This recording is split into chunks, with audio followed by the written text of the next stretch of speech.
आवाज़ ही मेरी पहचान है। भारतीय स्वर कोकिला लता मंगेशकर जी, जो किसी नाम किसी पहचान की मोहताज नहीं है। उनकी आवाज़ ही उनकी पहचान है। उनके स्वर, उनके गीत, उनके संगीत ने भारत को पूरी तरह से उनके जाने के बाद गम में डुबो दिया है। आइए जानते हैं स्वर कोकिला भारत रत्न लता मंगेशकर जी के बारे में कि कौन से ऐसे गाने थे जिनको सुनकर हमारे प्रधानमंत्री जी की भी आंखों में आंसू आ गए थे और उन्होंने अपना पूरा जीवन संगीत के नाम कर दिया। स्वर कोकिला ऐसे ही नहीं उन्हें कहा जाता है, उन्होंने अपना पूरा जीवन संगीत के नाम कर दिया। अपने परिवार के लिए अपना पूरा जीवन समर्पित किया और भारतीय संगीत को एक अलग पहचान दी, अलग बुलंदियों पर ले जाकर उन्होंने खड़ा किया है। उनके पिताजी ने उन्हें एक बात कही थी कि आप जिस मुकाम को पाओगी उस मुकाम के बारे में कोई सपने में भी नहीं सोच सकता।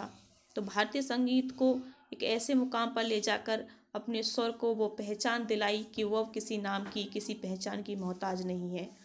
भारतीय संगीत की स्वर कोकिला कही जाने वाली लता मंगेशकर जी का एक गाना था जो भारत चीन युद्ध के बाद जो उन्होंने गाया था, ए मेरे वतन के लोगों।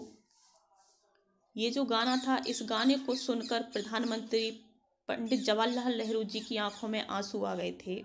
इस गाने को उन्होंने लगातार 33 साल तक उस गाने की हर एक इंसान ने फरमाइश की और जहां वो खड़ी होती थी लोग उसको सुनकर खड़े हो जाते थे। इस गाने ने पंडित जवाहरलाल नेहरू को भावुक कर दिया था। तो ये जो है लता मंगेशकर जी, इन्होंने इस गाने को उस शब्दों से, अपने स्वरों से, उस करुणामयी आवाज़ से इस प्रकार से भर दिया कि हर भारतीय के मन में एक देशभक्ति की भावना को जगाया। इन्होंने अवार्ड लेने से भी मना कर दिया था कि ये चाहती थी जो आने वाले नए नए कलाकार हैं, नए नए सिंगर हैं, उनको पहचान मिले। इसलिए इन्होंने जो अवार्ड था उसको भी फिल्म फेयर अवार्ड को लेने से मना कर दिया था। पद्म श्री, पद्म भूषण और भारत रत्न से सम्मानित भारतीय स्वर कोकिला लता मंगेशकर जी को सत सत नमन। मेरी भी ये शुरू से ही फेवरेट रही हैं और इनका एक गाना बहुत ही मेरे दिल के करीब है, आगे भी जाने ना तू, पीछे भी जाने ना तू, जो भी है बस यही एक पल है।